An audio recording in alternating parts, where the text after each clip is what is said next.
नमस्कार दोस्तों, स्वागत है आप सभी का हमारे YouTube चैनल तत्काल एजुकेशन पे। दोस्तों उम्मीद करते हैं आप सभी बहुत अच्छे होंगे, आपकी तैयारी भी काफ़ी ज़बरदस्त तरीके से चल रही होगी। दोस्तों आज हम आप लोगों के लिए रीजनिंग के 15 अति महत्वपूर्ण प्रश्न के बारे में इस वीडियो में बताएंगे, जो कि SSC, railway, group D, NTPC या किसी टेट एग्जाम की तैयारी कर रहे हैं। इस टाइप के प्रश्न हमसे परीक्षाओं में पूछे जाएंगे। दोस्तों ये पार्ट नंबर कौन सा है? 48 है। पार्ट नंबर 47 नहीं देखें तो आप वीडियो सेक्शन में जाके देख सकते हैं। चलो दोस्तों पहला प्रश्न देख लेते हैं।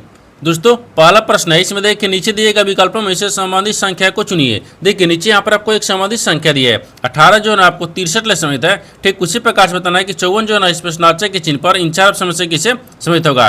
देखिए तो यहाँ पर सबसे पहले प्रश्न को समझते हैं, इसमें बोलकर है, ठीक है ना। देखिए यहाँ पर क्या बोल रहे हैं 18 को क्या करेंगे कि यहाँ पर 63 आ जाएगा। उसी प्रकार से यहाँ पर 54 को रखेंगे, ठीक है। देखिए तो यहाँ पर आपको क्या दिखा है 18, 18 54 नहीं, यहाँ पर क्या करते हैं 18 को रखते हैं और 18 में 2 से भाग करते हैं तो कितना आ जाएगा, ये 9 आ गया, ठीक है 9 आ गया। और 9 में कितना से गुना करेंगे तो 9 7 63। तो यहाँ पर देखिए ना 9 में अगर 7 ले गुना करेंगे ना तो कितना आ जाएगा, ये यहाँ पर आपको 63 आ जाएगा, ठीक है ना, ये 63 आ जाएगा, ठीक है।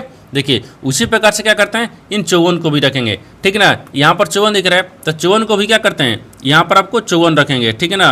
हाँ 54 हो गया और 54 में 2 से भाग कर देंगे तो कितने मिनट में कटेगा, ये 27 मिनट में कट गया, ठीक है 27 मिनट में। और 27 में क्या करते हैं 7 ले गुना करेंगे। जब 27 में 7 ले गुना करेंगे ना तो यहाँ पर 189 आ जाएगा। कितना का 189, यानी इस प्रश्नार्थक चिन्ह पर कौन सा संख्या बढ़ जाएगा, 189 हो जाएगा। तो 189 को देखते हैं किस ऑप्शन में दिख रही है, तो ऑप्शन नंबर किस में दिख रहा है, तो यहाँ पर आपको डी में दिख रहा है, यानी ऑप्शन नंबर डी आपका सही हो जाएगा। दोस्तों मैं उम्मीद करता हूँ इस प्रश्न को भी आप अच्छे तरह से समझ पाओगे। नेक्स्ट प्रश्न देख लेते हैं।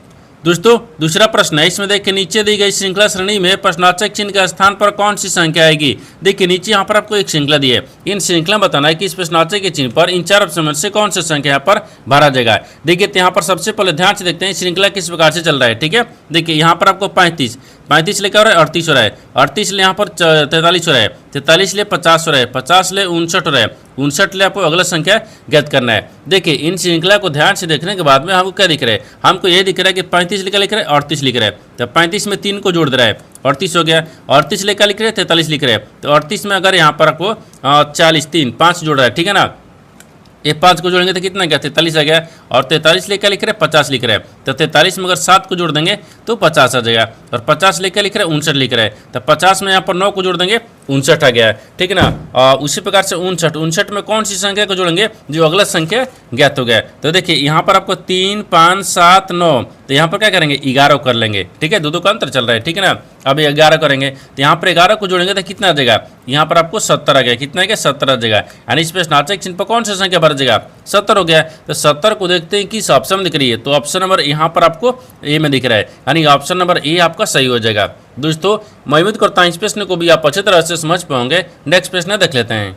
दोस्तों तीसरा प्रश्न है, इसमें देखिए दी गई आकृति में कितने त्रिभुज है। देखिए यहाँ पर आपको एक आकृति दी है, इन आकृति में बताना क्या है, त्रिभुजों की संख्या कितना दिख रही है आपको इसी को बताना है, ठीक है ना। देखिए तो यहाँ पर क्या करिएगा, वीडियो को रोककर खुद अपने आप से बनाने की कोशिश करिएगा और 15 प्रश्न में से अपने कितने प्रश्न सही किए हैं वीडियो को लास्ट में कमेंट में जरूर बताइएगा। और इस चैनल पर पहली बार आए तो चैनल को सब्सक्राइब कर बेल आइकन घंटी को प्रेस जरूर कर लीजिए, क्योंकि सबसे पहले इस तरह क्लास आपको मिलता रहे। देखिए तो यहाँ पर सबसे पहले ध्यान से देखते हैं कि इस आकृति में टोटल कितने त्रिभुजों की संख्या दिख रही है, ठीक है ना। देखिए तो यहाँ पर आपको क्या देखते हैं, यहाँ से गिनेंगे 1 हो गया, ये 2 हो गया, ठीक है ना। अगर इस बड़ा वाला को रखेंगे कितना गया, ये 3 आ गया, ठीक है। और 3 के बाद में ये 4 आ गया, ये 5 आ गया, 5 के बाद में 6 आ गया, ये 7 आ गया, ठीक है ना। और 7 के बाद में देखिए एक ही बड़ा वाला रखेंगे, ठीक है ना, तो कितना आ गया, ये 8 आ गया। कितना गया 8 आ गया। और इसमें त्रिभुज दिख रहा है नहीं दिख रहा है, यानी इस आकृति में टोटल कितने त्रिभुजों की संख्या दिख रही है 8 को दिख रहा है। तो 8 को देखते हैं किस ऑप्शन में दिख रही है, तो ऑप्शन नंबर यहाँ पर आपको डी में दिख रहा है, यानी ऑप्शन नंबर डी आपका सही हो जाएगा। दोस्तों मैं उम्मीद करता हूँ इस प्रश्न को भी आप अच्छी तरह से समझ पाओगे। नेक्स्ट प्रश्न देख लेते हैं। दोस्तों 4वां प्रश्न है, इसमें देखिए एक निश्चित कुल भाषा में यानी टेल टू मी को यहाँ पर देखिए AQYT और BL, ठीक है ना, के रूप में कुलवत किया जाता है। और यहाँ पर डू नॉट टेल के को यहाँ पर YT मी विल, ठीक है ना, वी के रूप में कुलवत किया जाता है। तो यहाँ पर उसी भाषा में बताना कि टेल को के लिए कुट क्या होगा। देखिए यहाँ पर सबसे पहले प्रश्न को समझते हैं, इसमें बोलकर, ठीक है ना। देखिए यहाँ पर क्या बोल रहा है, ये बोल रहा है देखिए एक निश्चित कुट भाषा दी है जिसमें टेल टू मी को यहाँ पर देखिए शब्द लिखा है। उसी प्रकार से देखिए यहाँ पर आपको डू नॉट टेल के को यहाँ पर YT मी विल के रूप में कुलवत किया जाता है। उसी प्रकार से टेल को यानी टेक को बताना है। देखिए तो सबसे पहले यहाँ पर लिख लेंगे, यहाँ पर क्या लिखते हैं, देखिए टेल्क यानी टी, देखिए यानी टेल्क हो गया, ठीक है ना, टेल्क टू मी, ठीक है, टू एम ई मी, इसको क्या लिख रहा है, देखिए यहाँ पर आपको ए क्यू लिख रहा है, ठीक है ना, ए क्यू हो गया, वाई टी हो गया, ठीक है ना, और बी एल हो गया। इसी प्रकार से देखिए दूसरा में लिख रहा है कि डू नॉट टेल्क, तो डू, ठीक है, डू नॉट, यहाँ पर डू नॉट हो गया ना, ये डू नॉट, ठीक है, ये डू नॉट वो है, ठीक है ना, यहाँ पर टेल्क लिख रहा है, ठीक है ना, और टेल्क हो गया, ठीक है ना, इनको क्या लिख रहा है, हाँ तो इनको देखिए यहाँ पर लिख रहा है यानी वाई टी, ठीक है ना, वाई टी हो गया, एम ई हो गया और डब्ल्यू ई हो गया, डब्ल्यू ई है कि डब्ल्यू सी है, नहीं डब्ल्यू सी है, ठीक है, डब्ल्यू सी है, यहाँ तक हो गया। अब इसमें बताना है कि टेल को क्या लिखा जाएगा। देखिए इस तरह के सवाल में क्या करते हैं, ये आपको शब्द दिख रहा है, अक्षर दिख रहा है, ये भी अक्षर दिख रहा है, इन दोनों अक्षर में क्या करेंगे, कॉमन को मिलाएंगे, जो आपको कॉमन मिलेगा ना वही आपको आंसर होगा। जैसे ध्यान से देखिए यहाँ पर आपको क्या दिख रहा है, यानी इसमें आपको टेल के दिख रहा है, इसमें भी आपको टेल के दिख रहा है, ठीक है ना, इन दोनों में आपको कॉमन क्या दिख रहा है, टेल के दिख रहा है। उसी प्रकार से देखिए इसमें क्या दिख रहा है, वाई टी, और इसमें भी वाई टी दिख रहा है, इसमें भी आपको कौन मिल गया, तो टेल को क्या लिखा जाएगा, वाई टी हो जाएगा। तो वाई टी को देखते हैं किस ऑप्शन दिख रही है, तो ऑप्शन नंबर यहाँ पर आपको ए में दिख रहा है, यानी ऑप्शन नंबर ए आपका सही हो जाएगा। दोस्तों मैं उम्मीद करता हूँ इस प्रश्न को भी आप अच्छी तरह से समझ पाओगे। नेक्स्ट प्रश्न देख लेते हैं। दोस्तों 5वां प्रश्न है, इसमें देखिए नीचे दिए गए प्रश्न आकृति में लुप्त संख्या ज्ञात कीजिए। देखिए नीचे यहाँ पर आपको 3 आकृति दी है, इन तीनों आकृति में बताना कि इस प्रश्नावली के चिन्ह पर इन 4 ऑप्शन से कौन सी संख्या यहाँ पर भरा जाएगा। देखिए तो यहाँ पर सबसे पहले प्रश्न को समझते हैं, इसमें बोलकर, ठीक है ना। देखिए यहाँ पर क्या बोल रहा है, देखिए यहाँ पर आपको 3 दिया है तो यहाँ पर 48 लिख रहा है, फिर यहाँ पर 5 दिया है तो यहाँ पर 60 लिख रहा है, उसी प्रकार से यहाँ पर 4 लिखा है, तो इस प्रश्नावली चिन्ह पर कौन सा संख्या भरा जाएगा। देखिए यहाँ पर आपको इस सवाल का पूछा गया, देखिए रेलवे स्पेशल, जो रेलवे स्पेशल है उसमें सवाल पूछा गया है, यानी केवल रेलवे में ही सवाल पूछा गया है, ठीक ना। अब देखिए इसको बनाने के लिए सबसे आसान तरीका क्या होता है कि 3 हो गया, 3 को क्या करेंगे कि 48 आ जाएगा, लेकिन तो करेंगे तो नहीं हो पाएगा, ठीक है। देखिए यहाँ पर आपका दिख रहा है, ये इसमें कौन सा भुजा दिख रहा है, ये 4 दिख रहा है, यानी इसमें 4 भुजा है ना। देखिए ई वाला क्या दिख रहा है, ये बड़ा वाला में क्या दिख रहा है, ये 4 भुजा है, इसमें भी क्या दिख रहा है, 4 भुजा है, 4 भुजा है। तो देखिए ना इसको ऐसे बनाते हैं, यानी 4 गुने 4 रखेंगे, क्योंकि यहाँ पर आपको क्या बनेगा, इसके बनाने के लिए यहाँ पर आपको भुजा गुने भुजा रखेंगे, फिर गुना संख्या रखेंगे, भुजा गुने संख्या, ठीक है ना। देखिए तो यहाँ पर 4 भुजा है, फिर 4 भुजा है, दोनों को 4 भुजा हो गया, और संख्या हमको कितना दिए, 3 दिए, यहाँ पर 3 रख लेंगे, ठीक ना। अब इसको क्या करते हैं, गुना करते हैं, 4 को 16, 16 48 आ गया, हाँ देखिए यहाँ पर 48 आ गया, जो कि यहाँ पर 48 दिया हुआ है, ठीक ना। उसी प्रकार से क्या करेंगे ना, अब इस आकृति को बनाएंगे। देखिए इस आकृति को, तो इस आकृति में क्या बना के हमको 60 लाना है। देखिए तो इसमें आपको क्या दिख रहा है, इसमें भी आपको 4 भुजा दिख रहा है, देखिए ये 4 भुजा है, तो ठीक है ना। तो यहाँ पर भी 4 को रख लेंगे, फिर गुने, इसके अंदर में कौन सा भुजा दिख रहा है, 3 दिख रहा है, इसके अंदर में 3 है तो 3 को रखेंगे, ठीक है ना। फिर इसके अंदर में कौन सी संख्या दी है, 5 दी है, तो 5 को रख लेंगे। अब देखिए 4 3 12 हो गया, 12 5 कितना आ गया, 60 आ गया, हाँ यहाँ पर 60 आ गया है, यानी इसका मतलब ये भी सही हो गया, ठीक है, यहाँ पर 60 लग गया।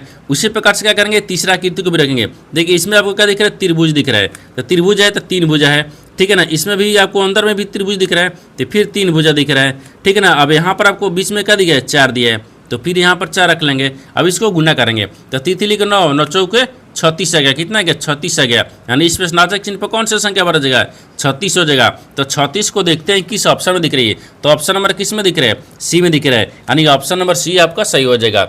दोस्तों मैं उम्मीद करता हूँ इस प्रश्न को भी आप अच्छी तरह से समझ पाओगे। नेक्स्ट प्रश्न देख लेते हैं। दोस्तों 6वां प्रश्न है, इसमें देखिए नीचे दिए गए विकल्पों में से संबंधित शब्द को चुनिए। देखिए नीचे यहाँ पर आपको एक संबंधित शब्द दिया है, यानी मधुमक्खी जो है ना आपको शहद ले समेत है, ठीक उसी प्रकार से बताना है कि फूल जो है ना इस प्रश्नावली के चिन्ह पर इन 4 ऑप्शन से किसे समेत होगा। देखिए यहाँ पर सबसे पहले प्रश्न को समझते हैं, इसमें बोलकर, ठीक है ना। देखिए यहाँ पर क्या बोल रहा है, मधुमक्खी, मधुमक्खी क्या देती हैं, शहद देती हैं, यहाँ पर आपको देती हैं लिखते हैं, ठीक है ना, देती है। देखिए जिस प्रकार से मधुमक्खी शहद देती है, उसी प्रकार से फूल, फूल क्या देता है, तो फूल यहाँ पर आपको खुशबू देता है, ठीक है ना। फूल देता है, ठीक है, और देता है तो क्या देता है, एक खुशबू देता है, तो यहाँ पर आपको खुश, ठीक है, अबू रखेंगे, ठीक है ना। खुशबू देता है, क्या देता है, खुशबू देता है। देखिए जिस प्रकार से यहाँ पर मधुमक्खी यहाँ पर शहद देती है, उसी प्रकार से खुशबू, फूल यहाँ पर खुशबू देता है। तो खुशबू को देखिए किस ऑप्शन में दिया है, तो ऑप्शन नंबर यहाँ पर आपको बी में दिख रहा है, यानी ऑप्शन नंबर बी आपका सही हो जाएगा। दोस्तों मैं उम्मीद करता हूँ इस प्रश्न को भी आप अच्छी तरह से समझ पाओगे। नेक्स्ट प्रश्न देख लेते हैं। दोस्तों 7वां प्रश्न है, इसमें देखिए कि जी एफ का भाई है यानी ई के का पिता है, सी ए की पुत्री है और ई एफ की माता है। तो बताना है कि सी ई की बहन है, तो जी ए से किस प्रकार से संबंधित है, आपको इसी को बताना है। देखिए यहाँ पर सबसे पहले प्रश्न को समझते हैं, इसमें बोल कर, ठीक है ना। देखिए बोल रहा है कि यहाँ पर आपको जी यानी एफ का भाई है, तो यहाँ पर पहले लिख लेते हैं। देखिए यहाँ पर क्या लिखते हैं, जी एफ की भाई है, तो मान लीजिए यहाँ पर आपको जी रखते हैं, जो एफ की भाई है, ठीक है ना। तो एफ को यहाँ पर भाई हो गया, तो एफ का भाई कौन है, जी हो गया, ये भाई दिख रहा है, ठीक है यहाँ तक, ठीक है। आगे देखिए, आगे बोल रहा है कि ई के का पिता है, लेकिन ई है ना, ई एक के का पिता है। तो मान लीजिए यहाँ पर क्या रखते हैं, और के रखते हैं, के का पिता कौन हो गया, तो यहाँ पर आपको ई हो गया, ठीक है ना। ई क्या है, पिता है, इस पिता को रख लेंगे यहाँ तक, ठीक है। आगे देखिए, आगे बोल रहा है कि सी जो है ना, सी एक की पुत्री हैं, लेकिन सी है जो एक की पुत्री हैं, तो मानते हैं यहाँ पर सी एक की पुत्री हैं, ये यहाँ पर रखते हैं ए, ठीक है ना। उस सी की यहाँ पर आपको सी जो है नहीं, देखिए यहाँ पर बोल रहा है कि सी जो है ना, सी एक ही पुत्री है, हाँ एक ही पुत्री कौन हो गया, सी हो गया, ये एक ही पुत्री कौन है, सी हो गया, ये पुत्री हो गया, यहाँ तक भी ठीक है।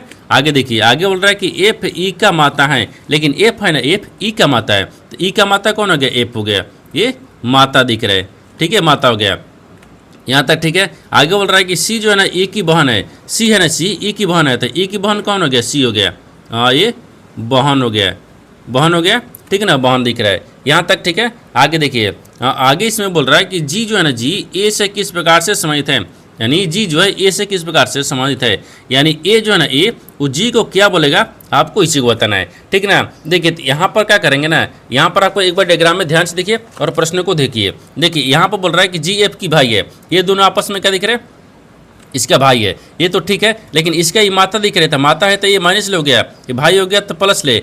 यहाँ पर देखिए इसके के का पिता कौन हो गया, ई, इसको भी प्लस रखेंगे, ये अभी पता नहीं चल रहा है। और इसकी बहन हो गई तो इसी माइनस हो गया, इसका ये पुत्र हो गया, तो मान लीजिए यहाँ पर प्लस करेंगे, ठीक ना।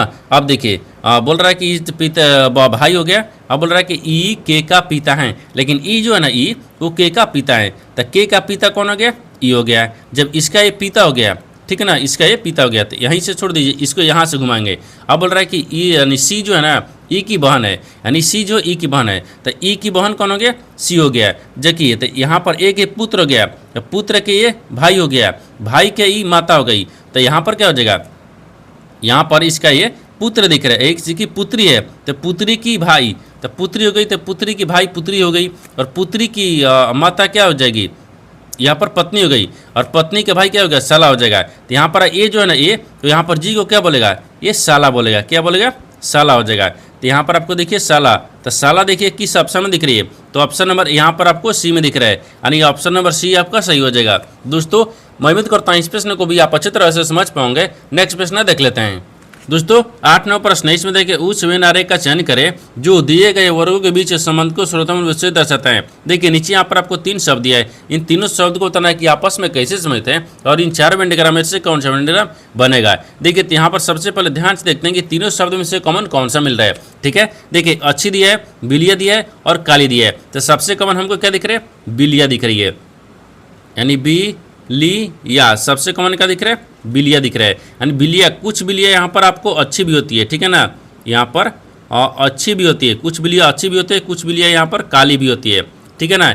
यहाँ पर इस तरह का वेन डायग्राम बनेगा। देखिए सबसे कॉमन हमको दिख रहे हैं बिलिया, कुछ बिलिया अच्छी भी होती है और कुछ बिलिया यहाँ पर क्या होती है, काली भी होती है। ठीक है, देखिए तो यहाँ पर सबसे कॉमन क्या दिख रहा है, ये बिलिया दिख रहा है, और कुछ बिलिया अच्छी भी होती है और कुछ बिलिया यहाँ पर आपको काली भी होती हैं। इस तरह का वेन डायग्राम बनेगा। इस तरह का वेन डायग्राम देखते हैं किस ऑप्शन में दिख रही है, यानी ऑप्शन नंबर किस में दिख रहा है, तो सी में दिख रहा है, यानी ऑप्शन नंबर सी आपका सही हो जाएगा। दोस्तों मैं उम्मीद करता हूँ इस प्रश्न को भी आप अच्छी तरह से समझ पाओगे। नेक्स्ट प्रश्न देख लेते हैं।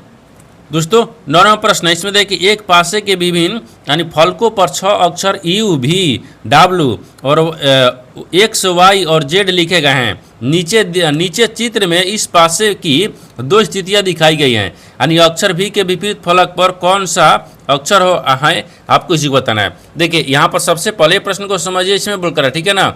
देखिए यहाँ पर क्या बोल रहा है, ये बोल रहा है ना कि यहाँ पर आपको दिखा रहा है कि एक पासे के विभिन्न फलकों पर 6 अक्षर यानी U V W X Y Z लिखे गए हैं। ठीक है, एक ही पासे का। अब आगे बोल रहा है कि नीचे चित्र में इस पासे की 2 स्थितियां दिखाई गई हैं, यानी अक्षर भी के विपरीत बताना कौन सा अक्षर होगा।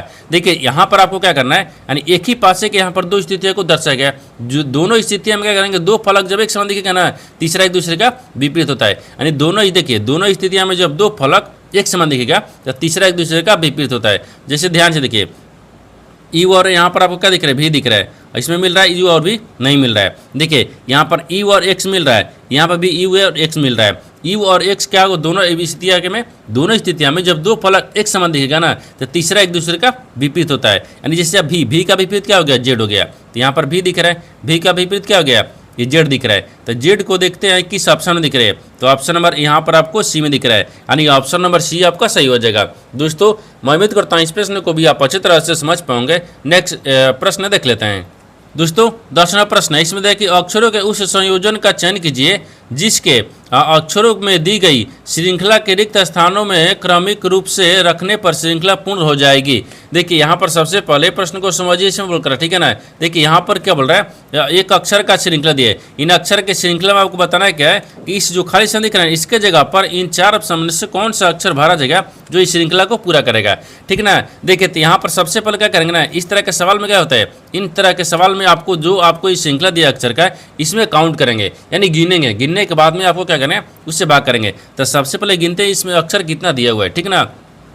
देखिए यानी 1 2 3 4 5 6 7 8 9 10 11 12 13 14 15, यहाँ पर टोटल कितना दिया है, 15 को दिया है। जब यहाँ पर 15 को दिया है ना तो 15 को यहाँ पर हो गया, 15 में 5 ले भाग करेंगे तो 5 3 15, यानी 5 के हिसाब से 3 भाग में इसको बांटेंगे, ठीक है ना। बांटने के बाद ही ये सोल्व करेंगे। देखिए तो 1 2 3 4 5 हो गया, फिर 1 2 3 4 5 भी हो गया, 2 2 4 1 5, 1 2 3 4 5। देखिए 3 भाग में इसको बांटिए, जो पहला में आएगा वही दूसरा में आएगा, वही तीसरा में, जब तीनों में एक समान आएगा ना तो आपको आंसर हो जाएगा, ठीक है ना। तो यहाँ पर सबसे पहले क्या कहते हैं, ऑप्शन ए को भर के देखते हैं, ठीक है ना, यानी ऑप्शन ए को देखते हैं। जब ऑप्शन ए को देखेंगे तो यहाँ पर हो पाएगा, देखिए यहाँ पर आपको भी दिख रहा है, ठीक है ना, यहाँ पर आपको जेड आ गया, फिर यहाँ पर आपको ए आ गया। देखिए भी यहाँ पर पी भी आ रहा है, लेकिन यहाँ पर ए जेड आ गया, एक समान तो नहीं दिख रहा है, ये नहीं हो पाएगा, ठीक है। और दूसरा देखते हैं, और दूसरा बोल रहा है कि यहाँ पर आपको जेड आ गया,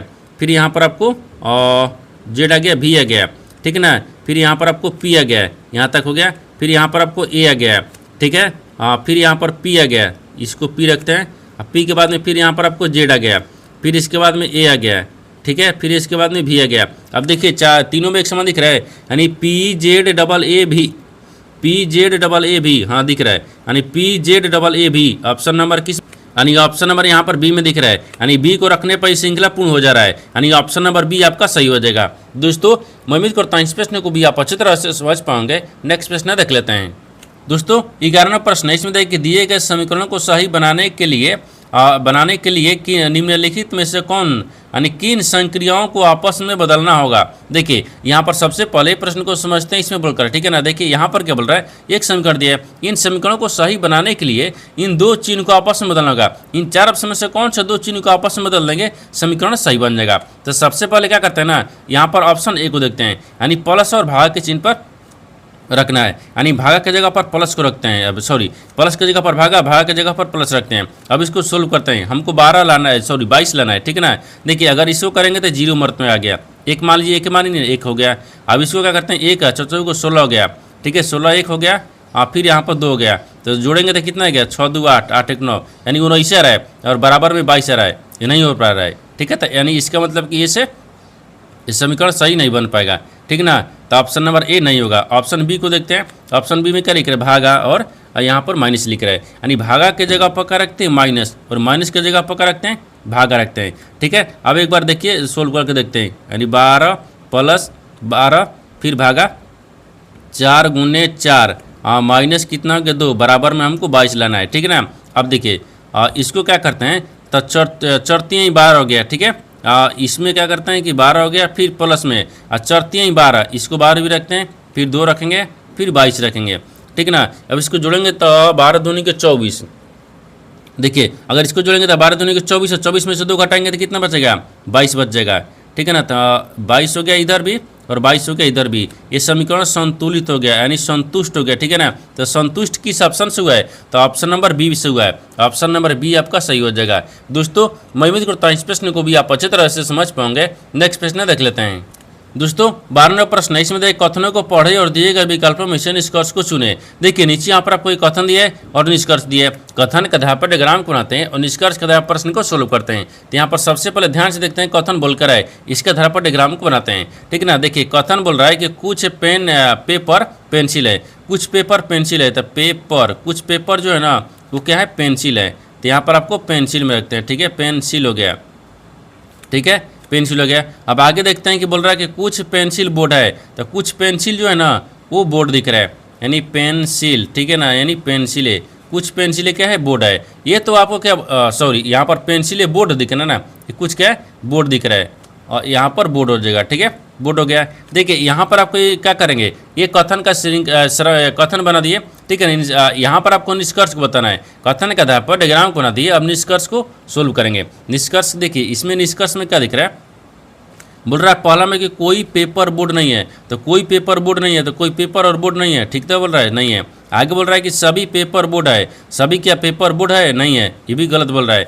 दूसरा हो गया। तीसरा देखिए कुछ है बोर्ड पेपर नहीं है, तो कुछ बोर्ड है पेपर नहीं है, ये भी गलत बोल रहा है, ये ठीक है। आगे देखिए इसमें तीनों में से कोई नहीं है, तो बोल रहा है कि कोई भी पालन नहीं करता है, कोई निष्कर्ष पालन नहीं करता है, यानी ऑप्शन नंबर बी हो जाएगा। ऑप्शन नंबर बी आपका सही हो जाएगा। दोस्तों मैं उम्मीद करता हूँ इस प्रश्न को भी आप अच्छी तरह से समझ पाओगे। नेक्स्ट प्रश्न देख लेते हैं। दोस्तों 13वां प्रश्न है, इसमें देखिए यदि 7200 पर 16% प्रति वर्ष की दर से 3 वर्षों का साधारण ब्याज, और यहाँ पर बोल रहा है 9600 पर x% प्रति वर्ष की दर से 4 वर्षों में साधारण ब्याज के बराबर हैं, तो x का मान बराबर बताना है किसके बराबर होगा, ठीक ना। देखिए यहाँ पर सबसे पहले प्रश्न को समझते हैं, इसमें बोलकर है, ठीक है। देखिए यहाँ पर क्या बोल रहा है, ये बोल रहा है ना कि यहाँ पर आपको 7200 दिए, क्या दिए, ये 7200 पर 16% और 3 वर्षों में साधारण ब्याज, और फिर यहाँ पर 9600 x% और यहाँ पर 4 वर्षों में साधारण ब्याज के बराबर है, यानी इन दोनों को बराबर करेंगे। देखिए तो साधारण ब्याज साधारण हो गया, ठीक है ना, और ब्याज हो गया। साधारण ब्याज बराबर क्या होता है, PRT यानी मूलधन हो गया, और यहाँ पर दर हो गया, टी हो गया, समय हो गया, ठीक है ना। अब यहाँ पर क्या बोल रहा है, 100 होता है, इसको फॉर्मूला हो गया। अब इसी फॉर्मूला पर हमको बैठाना है। जैसे यहाँ पर देखिए 7200 दिया है, फिर गुना कितना दिया है, और 16% दिया है, फिर गुना कितना दिया है, 3 वर्ष दिया है, फिर बटा में 100 कर लेंगे, फिर बराबर रखते हैं। फिर यहाँ पर आपको 96 दिया है, 9600 गुना x रखेंगे, और फिर क्या रहते हैं 4 रखेंगे, फिर बटा में 100 गया, तो 100 से 100 काट देंगे, बराबर है तो काटेंगे, ठीक ना। अब x बराबर यहाँ पर रखेंगे, तो x बराबर कितना रखते हैं, तो इसको पहले रख लेते हैं क्या, 7200, ठीक ना, और गुने 16 और गुने 3 और बटा में इसको x के बाद में क्या रखते हैं 96, ठीक है ना। 96 डबल जीरो है, यहाँ पर ध्यान दीजिएगा, ये 96 में डबल जीरो है, ठीक है ना। ये 96 और यहाँ पर आपको क्या दिख रहा है, 96 दिख रहा है। देखिए इसको पहले फिर से लिखते हैं, ठीक है। अब यहाँ पर क्या दिख रहा है, ये यहाँ पर आपको 9600 दिया है, ठीक है ना। 9600 गुने अब 100 गया, फिर गुने यहाँ पर आपको ये 4 दिया है, और बटा में 100 लिखा है, ठीक है। अब इसको क्या करते हैं, डबल जीरो इसमें भी बैठाते हैं। 9600 गुने यहाँ पर आपको 4 आ गया, ठीक है, 4 आ गया। अब इसको क्या करेंगे, देखिए इसको सोल्व करेंगे, थोड़ा सा क्या करेंगे, इसको थोड़ा सा छोटा में रखते हैं, क्योंकि ये बन नहीं पा रहा है, ठीक है ना, इसको अच्छे तरीक़ा से नहीं बन पा रहा है, ठीक है ना। इसको हम हटाते हैं, ठीक है। इसको फिर से लिखते हैं। यहाँ पर क्या लिख रहे हैं, देखिए x बराबर, तो x बराबर कितना हो गया, यहाँ पर आपको कितना दिख रहा है, तो x बराबर पहले यहाँ पर 7200 को लिखते हैं। x बराबर क्या आ गया, ये 7200, ठीक है ना, 7200 गुने 16 गुने 3 हो गया, फिर बट्टा में 9600 हो गया, फिर गुने 4 दिख रहा है। तो 2 जीरो से 2 जीरो इसको काट लेते हैं, ठीक है ना, इसको भी तक काट लिए हैं, ठीक है ना। अब 2 जीरो से 2 जीरो काट दिए, 16 छक्का 96, 6 मर्त में नहीं, इसको पहले इसको काटते हैं ना, 3 चौके के 12, हाँ तितली की इसको काट लेते हैं 3 से, तितली के 9, 3 दूना के 6, 32 हो गया, 32 हो गया, तो 16 दूनी के 32 हो गया, ये भी 2 मर्त में कट गया।